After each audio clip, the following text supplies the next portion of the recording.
तो दर्शकों, ओवैसी इस वक्त सियासी संकट से जूझ रहे हैं और महाराष्ट्र चुनाव में जिस एम फैक्टर को लेकर वो लगातार अब काम कर रहे हैं, वो एम फैक्टर महत्वपूर्ण कितना है वो हम आपको ग्राफिक्स के जरिए समझाते हैं। दरअसल महाराष्ट्र में कितने मुस्लिम वोटर प्रभावी हैं, अगर इसकी बात करें तो महाराष्ट्र में 1.3 करोड़ मुसलमान हैं। कुल 11.24 करोड़ आबादी का 11.56%, 38 विधानसभा सीटों में मुस्लिम आबादी 20% के आसपास है।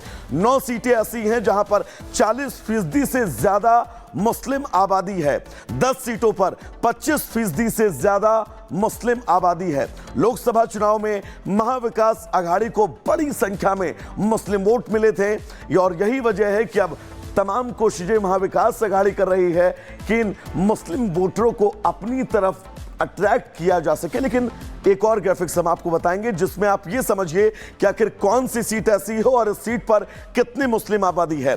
मानखुर्द शिवाजीनगर में 53% मुस्लिम हैं और यहां पर भी लगातार ओवैसी प्रचार प्रसार करते हुए आपको नजर आए। धारावी में 33.05%, मनाड वेस्ट सीट ऐसी जहां पर 27.07% मुस्लिम वोटर। अगर बात मुंबा देवी की करें तो यहां पर दर्शकों 50% के आसपास मुस्लिम वोटरों की जनसंख्या है।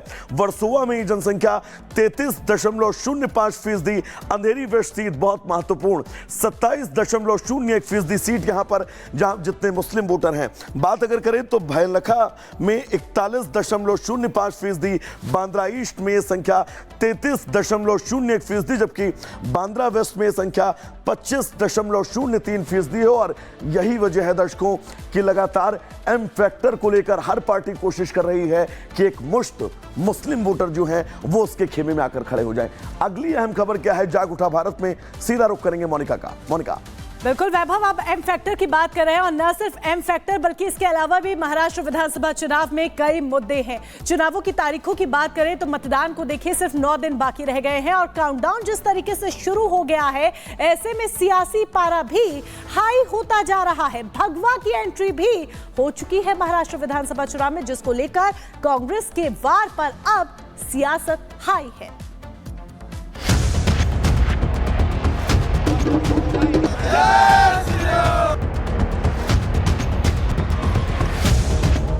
रंगों ने चुनी सियासत या सियासतदानों ने चुने रंग, आज भी ये बड़ा सवाल है, क्योंकि वक्त के साथ सियासत के रंग तो बदले लेकिन रंगों को लेकर सियासत नहीं बदली। भारत की राजनीति में रंगों की बड़ी भूमिका है। यहाँ भगवा, हरा, नीला, लाल, पीला, गुलाबी समेत सभी रंग किसी न किसी राजनीतिक विचारधारा या आंदोलन के प्रतीक हैं और हर चुनाव में इन रंगों को लेकर बेहिसाब सियासत भी होती रही। महाराष्ट्र विधानसभा चुनाव के लिए महज 9 दिनों बाद वोट डाले जाएंगे, लेकिन उससे पहले अब भगवा को लेकर सियासत लाल है। महाराष्ट्र चुनाव की लड़ाई अब भगवा तक आ पहुंची है। कांग्रेस अध्यक्ष मल्लिकार्जुन खड़गे ने भगवा के बहाने सीएम योगी पर निशाना साधा, जिसके बाद सियासत का रंग लाल हो गया। खड़गे ने भगवा रंग वालों को सियासत से दूर रहने की सलाह तक दे डाली। कौन एक साधु के बेस में रहते हैं, लेकिन अच्छे पॉलिटिशियंस बन गए हैं, चीफ मिनिस्टर भी बने हैं और उनका गेरुआ कपड़े पहनते हैं और सर पे बाल भी नहीं रखते। तो ऐसे एक नेता है जो बीजेपी ने पैदा किए।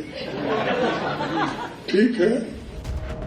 कांग्रेस अध्यक्ष के इस बयान ने मानो जैसे मधुमक्खी के छत्ते में हाथ डालने का काम किया। विश्व हिंदू परिषद के साथ साथ संत समाज ने भी खड़गे और कांग्रेस के खिलाफ मोर्चा खोल दिया। अयोध्या तपस्वी छावनी के महंत स्वामी परमहंस दास ने तो खड़गे के खिलाफ मानहानि का मुकदमा करने तक की बात कह डाली। मैं कांग्रेस पार्टी के राष्ट्रीय अध्यक्ष मल्लिकार्जुन खड़गे से पूछना चाहता हूं कि क्या गेरुआ पहनने वाला भारत का नागरिक नहीं है? एक तरफ कहते हैं संविधान बचाओ आंदोलन में गए हैं वो, और दूसरा उनका बयान ही संविधान विरोधी है। इसलिए मल्लिकार्जुन खड़गे यदि 24 घंटे के अंदर माफी नहीं मांगते हैं तो मैं विधिक कार्रवाई कराऊंगा और सुप्रीम कोर्ट तक जाऊंगा और मानहानि का मैं दावा जो है तो इस पर मुकदमा ठोकूंगा। वहीं विश्व हिंदू परिषद के नेता विनोद बंसल ने कांग्रेस पर बांटने की राजनीति करने का आरोप लगाया और कहा कि खड़गे के इस बयान के लिए सोनिया और राहुल गांधी को जवाब देना चाहिए। अपनी गंदी जबान से बेहुदा बातें करने से बेटर है कांग्रेस के जो अध्यक्ष महोदय हैं माफी मांगे अपने हिंदू द्रोही कैरेक्टर को लेकर के। आपने पिछले 70 वर्षों में किया क्या भाई? काटो बांटो छांटो यही तो किया है। गेरुए से इतनी चिढ़ कि कहते हैं गेरियो को आउट कर दो। इमीडिएटली कांग्रेस के नेतृत्व को, ये अध्यक्ष महोदय को और सोनिया और प्रियंका को सबको माफी मांगनी चाहिए कि जो इनके अध्यक्ष ने बयान दिया है ये पूज्य संतों का घोर अपमान है। दरअसल सीएम योगी हिंदुत्व की सिर्फ बात ही नहीं करते बल्कि हिंदुत्व को जीते हैं। उनका हिंदुत्व कैसा है और उससे कौन सहमत है या असहमत, ये अलग मुद्दा है, पर सीएम योगी के नेतृत्व में बीजेपी के भगवा सियासत को तेज धार मिली। महाराष्ट्र में भी सीएम योगी जमकर प्रचार कर रहे हैं और उनका पटेंगे तो कटेंगे का नारा असर दिखा रहा है। ऐसे में चुनावी लड़ाई में पिछड़ती कांग्रेस अब ध्रुवीकरण की सियासत पर उतर आई है। Bureau report, Republic Bharat. तो दर्शकों, सवाल जब संस्कृति का हो तो ये आपको जानना बहुत जरूरी है कि आखिर सनातन में भगवा का महत्व क्या है। दरअसल भगवा सनातन धर्म के मुताबिक शौर्य का प्रतीक माना जाता है और यही वजह है कि भगवा को वीरता का भी प्रतीक कहा जाता है और शौर्य वीरता के साथ ही बलिदान का प्रतीक भी भगवा रंग को सनातन धर्म में माना जाता है। नई ऊर्जा का प्रतीक भगवा रंग को माना जाता है, तेज का प्रतीक भगवा रंग को माना जाता है, भगवा रंग शुद्धता का भी प्रतीक है, भगवा रंग सेवा का प्रतीक है। यानी कि भगवा रंग की महत्ता क्या कुछ है ये आप समझिए। दरअसल भगवा रंग नहीं संस्कृति है, ये हम क्यों कह रहे हैं। सबसे पहले आप समझिए, भगवान श्री राम के ध्वज का रंग भगवा है, शिवाजी की सेना के ध्वज का रंग भगवा है और यही वजह है कि सनातनी हर एक भगवा रंग से क्यों जुड़ता है। अर्जुन के रथ पर जो ध्वज लगा हुआ है उस ध्वज का रंग भी भगवा है और ये भगवा किन किन चीजों का प्रतीक है और महत्वपूर्ण क्यों है ये हमने आपको बताया है। लेकिन सबसे अहम ये है कि अर्जुन के रथ के रंग के साथ आप ये समझिए भगवा रंग हम हर एक सनातनी के लिए महत्वपूर्ण क्यों है। अगली खबर क्या है, सीधा चलेंगे मोनिका के पास। मोनिका।